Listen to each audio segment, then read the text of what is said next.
Good morning friends. இன்றைக்கி ration shop இன்டர்வியூவில் கேட்ட கொஷின்ஸ் எல்லாமே உங்களுக்கு கொடுத்துருக்கேன்.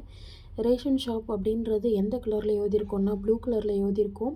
கூட்டுறவு கடன் சங்கம் நியாய விலை கடை அப்படின்றது பார்த்தோன்னா ஒயிட் கலரில் எழுதியிருக்கோம். இதை ஒருத்தர் கேட்டதாக சொல்லியிருந்தாங்க. நியாய விலை கடைன்றது எந்த கலரில் இருக்கும் அப்படின்னு கேட்டிருக்காங்க. அடுத்து இப்போ நம்மளுக்கு சேல்ஸ்மேன் அப்படின்றது விற்பனையாளர்ன்றது நம்மளுக்கு தெரிஞ்சது தான். அவங்களோட சேல்ரி பற்றி கேட்டிருக்காங்க. ஃபஸ்ட்டு இயர் அந்த இயர் ஃபுல்லாக நம்மளுக்கு 6,250 கொடுப்பாங்க.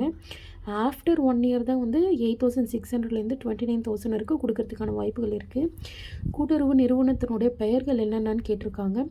தொடக்க வேளாண்மை கூட்டுறவு கடன் சங்கம், நகர கூட்டுறவு கடன் சங்கம், பிரதம கூட்டுறவு பண்டக சாலைகள், வேளாண்மை உற்பத்தியாளர்கள் கூட்டுறவு விற்பனை சங்கங்கள் அப்படின்றத நம்ம தெரிஞ்சு வச்சுருக்கணும்.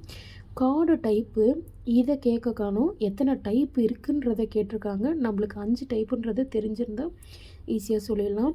என்னென்ன டைப்னா card type ration card type 5 அப்படின்றது நம்ம தெரிஞ்சுக்கணும்.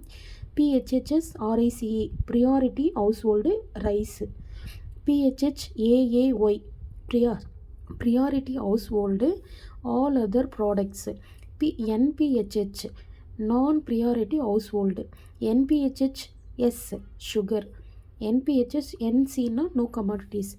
இதில் ஃபஸ்ட்டு ஒன் பார்த்தோன்னா முன்னுரிமை இருக்கிறவங்க அரிசியோடு சேர்த்து எல்லா பொருளும் வாங்க முடியும். ஆனால் 35 கிலோ அரிசி மட்டும் வாங்க முடியாது.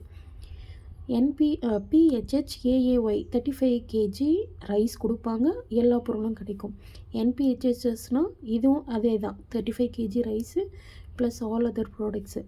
NPHHSனால் அரிசி கிடையாது, வெறும் சக்கரை மட்டும்தான். சக்கரை கூட மற்ற பொருள் வாங்க முடியும். இதில் NCனா விஐபி கார்டுன்னு சொல்லுவாங்க. அவங்களுக்கு எந்த பொருளும் கொடுக்க மாட்டாங்க.